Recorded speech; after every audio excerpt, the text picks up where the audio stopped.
Puji Tuhan, haleluya. Selamat pagi, selamat kita berjumpa di dalam kasih Tuhan. Pagi ini saya percaya ada sukacita yang Tuhan berikan bagi kita di tengah-tengah kita beribadah kepada Tuhan. Puji Tuhan. Dan waktu dan kesempatan yang indah ini tentu kita tidak sia-siakan. Kita sudah memuji Tuhan, ada banyak hal yang kita naikkan lewat pujian kita kepada Tuhan, yang membangun iman kita, yang memotivasi kita untuk lebih dekat kepada Tuhan, karena hari-hari ini sungguh-sungguh kita membutuhkan Tuhan dalam hidup kita. Puji Tuhan. Baik, langsung saja kita membaca firman Tuhan pagi ini. Saya mengajak kita membuka Alkitab kita di dalam Injil Yohanes atau 1 Yohanes, surat 1 Yohanes, pasalnya yang kedua, ayatnya yang ketiga. Surat 1 Yohanes, pasalnya yang kedua, ayatnya yang ketiga. Ya, mari kita membaca ayat ini bersama-sama pada hitungan yang ketiga. 1 Yohanes 2 ayatnya yang ketiga, 1, 2, 3. Dan inilah tandanya bahwa kita mengenal Allah, yaitu jikalau kita menuruti perintah-perintahnya. Puji Tuhan. Ya. Dan inilah tandanya bahwa kita mengenal Allah, yaitu jikalau kita menuruti perintah-perintahnya. Firman Tuhan pagi ini saya beri judul mengenal Tuhan lewat firman-Nya. Saudara-saudara, pengenalan akan Tuhan ini bukan sesuatu yang sederhana. Ya, bukan sesuatu yang sederhana. Itu sebabnya karena pengenalan Tuhan ini adalah sesuatu yang menjadi perhatian bagi kita, gereja Tuhan, umat Tuhan. Itu sebabnya Rasul Yohanes mengingatkan kita kembali soal kita harus mengenal Tuhan dengan sungguh-sungguh. Kita harus mengenal Tuhan dengan benar. Sebab pengenalan kepada Tuhan itu tidak hanya di bibir mulut saja. Ya. Pengenalan akan Tuhan itu benar-benar harus nyata di dalam hidup kita. Sebab pengenalan kepada Tuhan itu berhubungan langsung dengan keselamatan. Nah, ini penting. Ya. Jadi bukan perkara sederhana soal pengenalan kepada Tuhan. Jadi jangan sampai ada yang berkata gini, masa kita mau belajar mengenal Tuhan lagi? Bukankah kita sudah jadi orang Kristen sekian tahun? Bahkan kalau ada oma-oma atau bapak-bapak, ibu-ibu mungkin protes dan berkata, Om, apakah pengenalan akan Tuhan dalam hidup saya perlu dipertanyakan? Saya ini sejak sekolah minggu sudah ke gereja, remaja sudah ke gereja, sampai hari ini saya sudah ke gereja, masih ke gereja. Apakah perlu pengenalan Tuhan itu dipertanyakan pada diri saya? Saya bilang, lamanya kita mengikut Tuhan, itu bukan menentukan bahwa saya dan saudara betul-betul mengenal Tuhan secara benar. Ya. Nah, lewat firman Tuhan pada pagi hari ini, saudara-saudara, kita di-refresh kembali. Kita diingatkan kembali, kita dapat mengukur kembali sejauh mana pengenalan kita kepada Tuhan. Jangan sampai saya dan saudara bangga menjadi orang Kristen yang sudah sekian lama bergereja dan menganggap bahwa kita sudah mengenal Tuhan. Padahal sejatinya kita belum mengenal Tuhan dengan sungguh-sungguh. Saya coba mengajak kita membaca satu ayat dulu.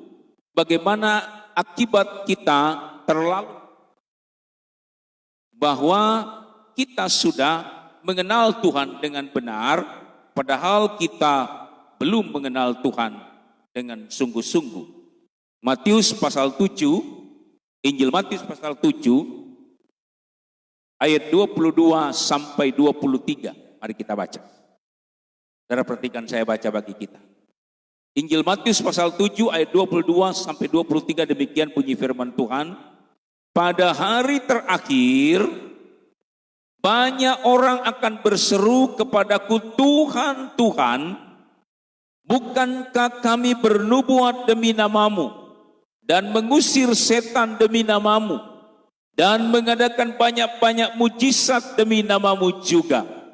Pada waktu itulah aku akan berterus terang kepada mereka dan berkata, aku tidak mengenal kamu, enyahlah daripadaku, kamu sekalian pembuat kejahatan. Ini saudara-saudara perhatikan, ya. Ini adalah kejadian yang coba disampaikan oleh Injil Matius tentang keberadaan kita sebagai gereja Tuhan di akhir zaman. Akan ada banyak orang yang berseru, Tuhan, Tuhan, kami sudah bernubuat demi namamu, kami mengusir setan demi namamu, kami mengadakan tanda-tanda mujizat demi namamu. Tapi Tuhan berkata, aku tidak kenal kamu. Ini saudara-saudara, ya, Tuhan tidak mengenal. Walaupun ada orang yang sudah bernubuat, mengusir setan,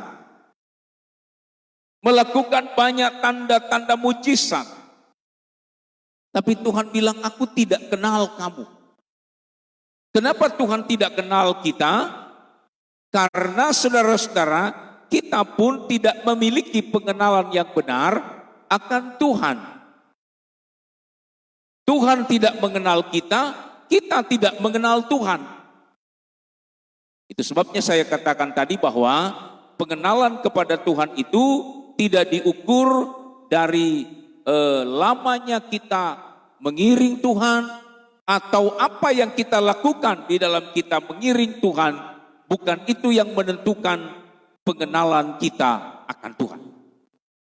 Nah, pagi hari ini firman Tuhan coba merefresh kita, ya, supaya kita tetap ada di jalur yang benar, pengiringan kita tetap ada di track yang benar. Saya dan saudara, saya sebagai pelayan Tuhan, kita semua yang hadir pagi hari ini, kita menjadi jemaat-jemaat Tuhan yang hari demi hari mengenal Tuhan dengan benar. Bisa bilang amin, saudara?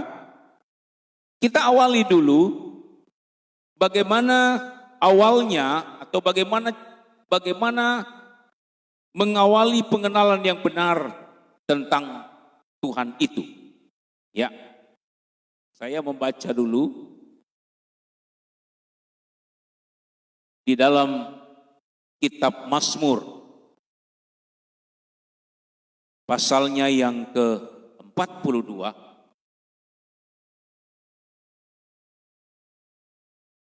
ayat 1 dan ayat 2. Mazmur atau ayat 2 dan ayat 3 kita baca deh. Mazmur 42 ayat 2 dan ayat 3. Inilah yang akan mengawali kita sehingga kita mengenal Tuhan dengan baik, mengenal Tuhan dengan sungguh-sungguh. Saya baca demikian ayat 2. Seperti rusa yang merindukan sungai yang berair, demikianlah jiwaku merindukan Engkau ya Allah. Jiwaku boleh datang melihat Allah. Saudara perhatikan, pengenalan akan Tuhan akan diawali oleh apa yang ditulis oleh pemazmur di dalam ayat yang kita baca tadi. Pemazmur mengambil perumpamaan tentang rindunya seekor rusa akan sungai yang berair. Ya, saudara-saudara, rusa adalah satu hewan yang tidak boleh lepas dari air.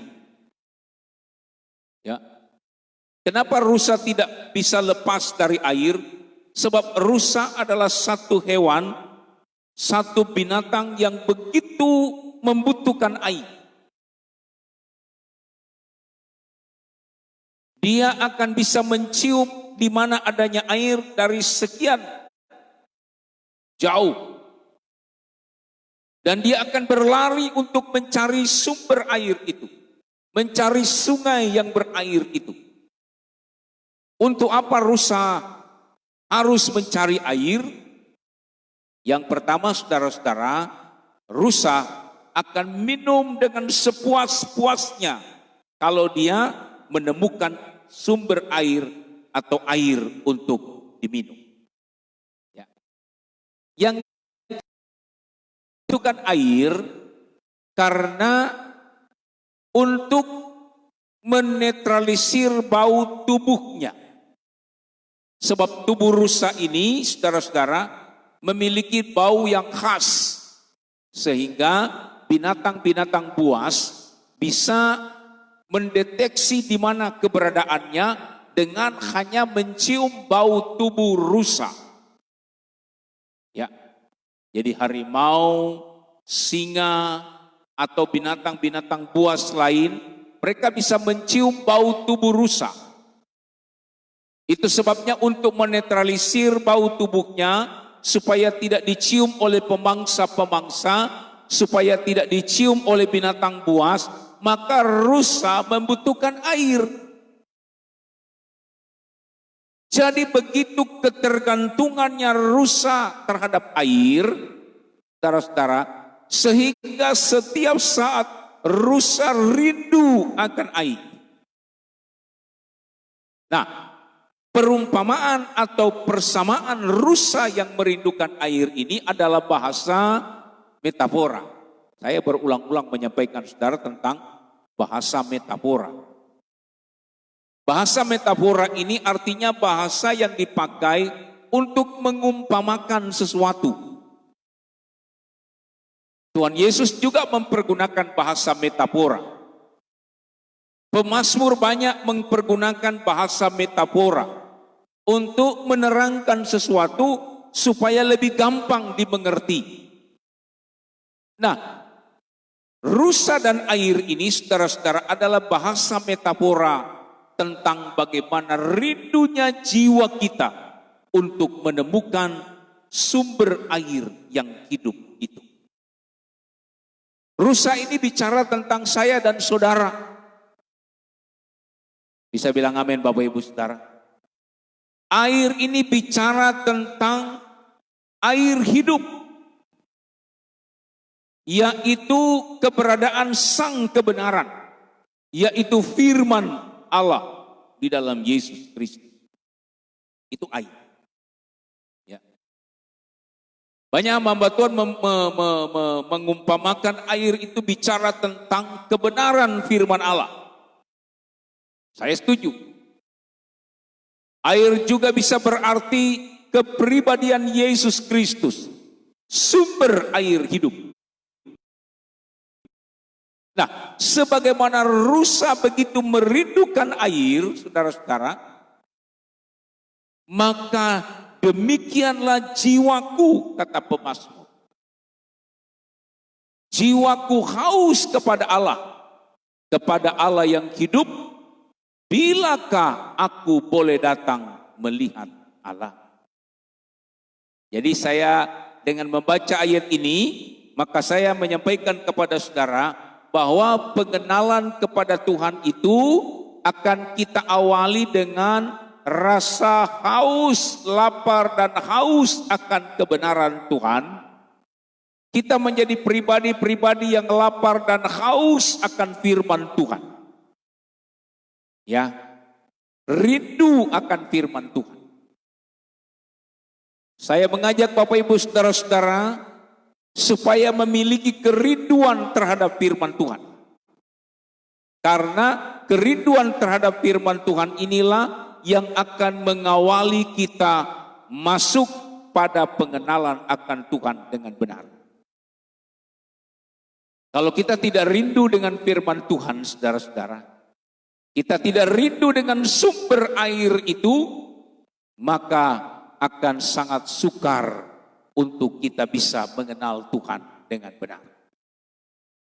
Nah, jemaat Tuhan yang saya kasihi dalam Tuhan, kenapa saya katakan tadi rasa lapar dan haus atau kerinduan yang sungguh-sungguh ini menjadikan kita punya kesempatan untuk mengenal Allah. Sebab 1 Yohanes pasal 2 ayat 3 tadi saya baca sekali lagi, dia berkata begini.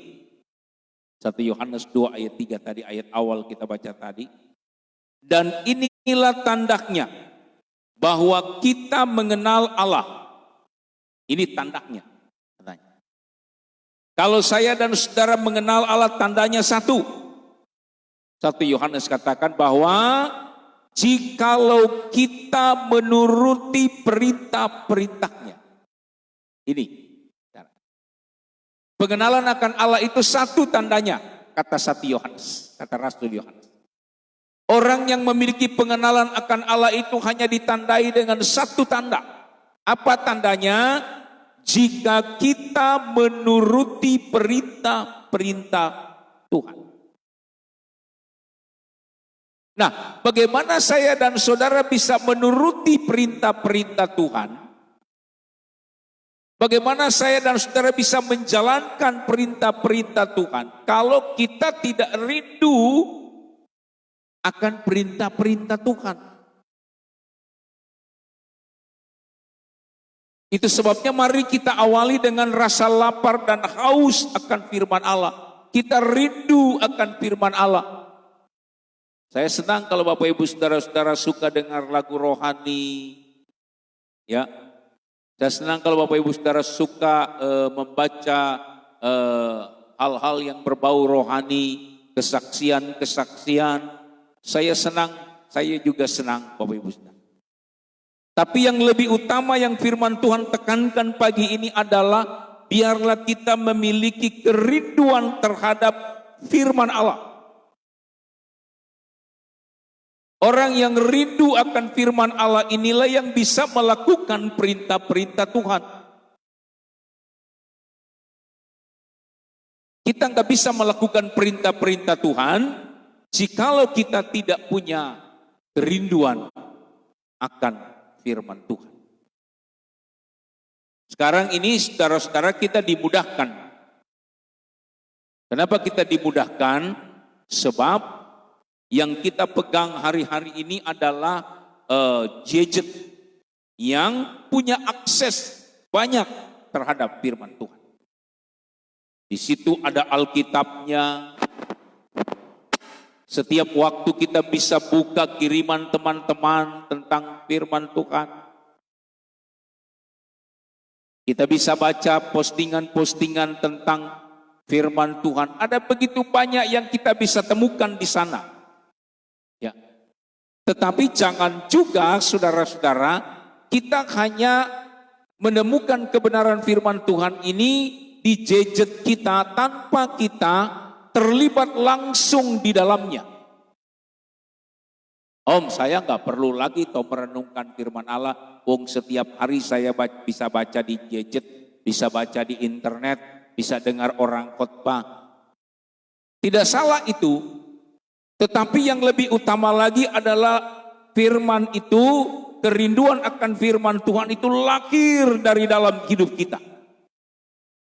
Bukan karena postingan orang, bukan karena mendengar khotbah orang, tapi benar-benar lahir dari kerinduan kita yang mendalam tentang firman Allah. Sehingga kalau kita rindu akan firman Allah, maka kita punya inisiatif sendiri.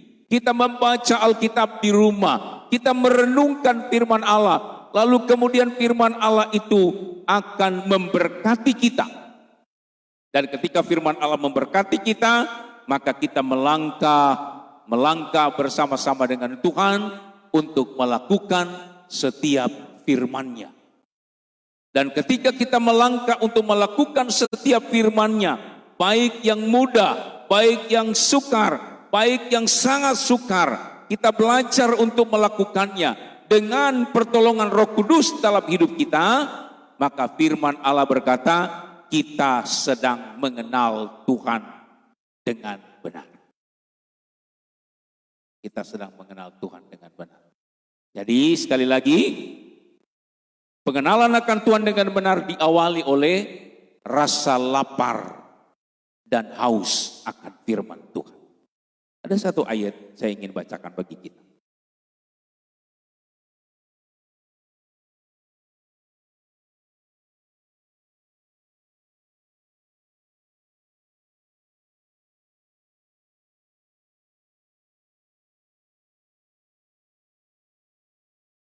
Mazmur pasal 119 ayatnya yang kedua.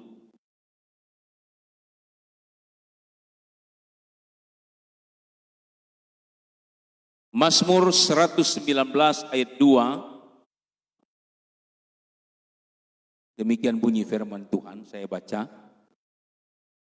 Berbahagialah orang yang memegang peringatan-peringatannya, yang mencari Dia dengan segenap hati. Ini kembali ungkapan pemazmur. Dalam hal ini adalah Raja Daud. Dia berkata, berbahagialah orang yang memegang perintah-perintahnya, yang mencari Dia dengan segenap hati. Ini kita pagi hari ini, saudara-saudara, datang ke rumah Tuhan, tentu tujuan kita adalah mencari Tuhan. Kita ingin mencari Tuhan, dan kalau kita mencari Tuhan, kita rindu menemukan Tuhan. Alangkah sesuatu yang sangat rugi bagi kita kalau kita datang di dalam rumah Tuhan, lalu kita tidak menemukan Tuhan. Saya katakan begini, tadi malam saya melayani di Pemalang. Saya katakan begini, ada tiga keadaan atau ada tiga hal yang membuat orang itu datang ke dalam gereja. Ada tiga hal. Yang pertama, saudara-saudara, orang datang di gereja tidak tahu apa-apa. Tidak mengerti. Ketika ditanya, kenapa kamu ke gereja? Tidak tahu, saya cuma diajak. Ya, dia tidak mengerti karena cuma diajak. Mungkin ada yang mengajak temannya, atau kita mengajak anak-anak kecil untuk ke gereja. Ketika mereka ditanya, kenapa kamu ke gereja? Nggak tahu, saya cuma diajak mama, saya cuma diajak papa, saya cuma diajak adik. Nggak tahu. Ada orang ke gereja seperti itu. Ada juga orang ke gereja, saudara-saudara, karena ingin bersyukur. Saya sudah ditolong Tuhan. Saya sudah diberkati oleh Tuhan. Sepanjang minggu Tuhan sudah jaga saya, sepanjang minggu usaha saya diberkati Tuhan. Maka saya harus datang di gereja sebagai ungkapan syukur saya kepada Tuhan. Ada orang datang seperti itu. Ke gereja dia. Ketika ditanya, kenapa kamu ke gereja? Saya mau datang bersyukur kepada Tuhan karena saya gak bisa balas kebaikan Tuhan. Tuhan sudah begitu baik bagi saya datang di gereja karena ini adalah kewajiban saya untuk memuliakan Tuhan. Itu yang kedua. Lalu yang ketiga adalah orang yang datang di gereja mencari Tuhan dengan penuh kerinduan. Entah dia diberkati Tuhan, entah dia tidak diberkati Tuhan, entah dia sehat, entah dia sakit, entah dia bangkrut, entah dia sedang untung, dilepas dari segala keadaan. Tujuannya datang di gereja karena dia rindu untuk mencari Tuhan. Ini tiga yang datang di gereja. Dan yang Tuhan inginkan, saudara-saudara, kita tidak salah datang di gereja untuk mengucap syukur. Tidak salah, itu hal yang baik. Memang kita nggak bisa balas cinta Tuhan. Tapi yang Tuhan inginkan, kalau kita mau mengenal Tuhan dengan sungguh-sungguh, mari kita datang mencari Tuhan. Dengan kerinduan seperti rusa yang haus, yang rindu berjumpa dengan Tuhan di dalam ibadah yang kita kerjakan. Itu sebabnya pemazmur katakan orang seperti itu disebut orang yang berbahagia. Ya. Karena dia mencari Tuhan dengan segenap hati. Tidak tergantung situasi dan kondisi. Bukan tergantung keadaan. Nanti kalau saya diberkati, saya datang bersyukur. Kalau saya sehat, saya bergereja. Bukan karena itu. Tapi dalam segala situasi, dia mau cari Tuhan apapun keberadaan hidup. Susah, senang, sakit, sehat, diberkati, tidak diberkati. Saya mau cari Tuhan. Dengan penuh kerinduan. Itu yang diumpamakan seperti rusa yang merindukan air. Dan orang seperti, sekali lagi katakan, orang seperti itu pemazmur katakan berbahagia. Kenapa berbahagia? Karena ketika dia mencari Tuhan, mengenal Tuhan, melakukan perintah-perintah Tuhan dan mengenal Tuhan, lalu Tuhan juga mengenal kita. Sama seperti apa yang ditulis dalam Injil Yohanes pasalnya yang mari kita membaca 15. Yohanes pasal 15 ayat 7.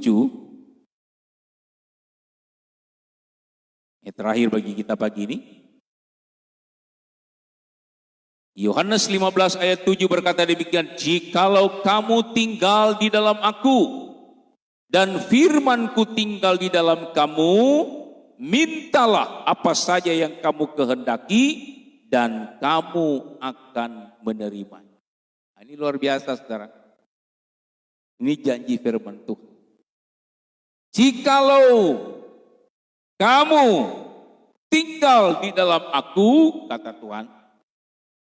Jikalau kamu mengenal aku, kata Tuhan, dan firman-Ku tinggal di dalam kamu, aku mengenal kamu, maka mintalah apa saja yang kamu kehendaki, kamu akan menerimanya. Seringkali kita protes ayat ini, Tuhan bilang mintalah, ketoklah, carilah, maka kamu akan menemukan. Ketoklah maka pintu akan dibukakan, carilah maka kamu akan menemukan, dan lain sebagainya. Tuhan, sudah berapa lama saya ketok, sudah berapa lama saya cari, sudah berapa lama saya ketok, gak juga dapat apa-apa. Apakah firman Tuhan keliru? Tidak. Mintalah apa saja yang kamu kehendaki, dan kamu akan menerimanya. Syaratnya sederhana. Jikalau aku mengenal kamu dan kamu mengenal aku. Jikalau kamu di dalam aku dan firman-Ku tinggal di dalam kamu, minta, maka kamu akan menerimanya. Jadi inilah refresh kebenaran firman Tuhan pagi ini yang saya dapat sharekan kepada kita. Berusahalah untuk mengenal Tuhan dengan sungguh-sungguh. Orang yang mengenal Tuhan dengan sungguh-sungguh adalah mereka yang melakukan perintah-perintah. Dan orang yang melakukan perintahnya adalah orang-orang yang lapar dan haus akan firman. Punya kerinduan terhadap firman Tuhan yang meluap-luap. Saya percaya saudara-saudara, jika kita mengenal Tuhan dan Tuhan mengenal hidup kita, maka kita menjadi orang-orang yang berbahagia. Kita menjadi orang-orang yang diberkati Tuhan. Semoga Tuhan menolong kita pagi ini dengan kekuatan kuasa Roh Kudus, memampukan kita untuk senantiasa punya kerinduan untuk mencari kebenaran firman Allah, dan bukan hanya sekedar mencari, kita juga melakukan kebenaran firman Allah, perintah-perintah Tuhan, sehingga kita menjadi orang-orang yang mengenal Tuhan. Tuhan Yesus memberkati. Mari kita berdiri bersama-sama, kita akan nyanyikan satu pujian pagi ini. Seperti rusa merindukan air, demikian jiwaku merindukan Engkau. Kita bangkit berdiri, kita nyanyi pujian ini, lalu kita akan berdoa bersama-sama. Seperti haleluya. Seperti rusa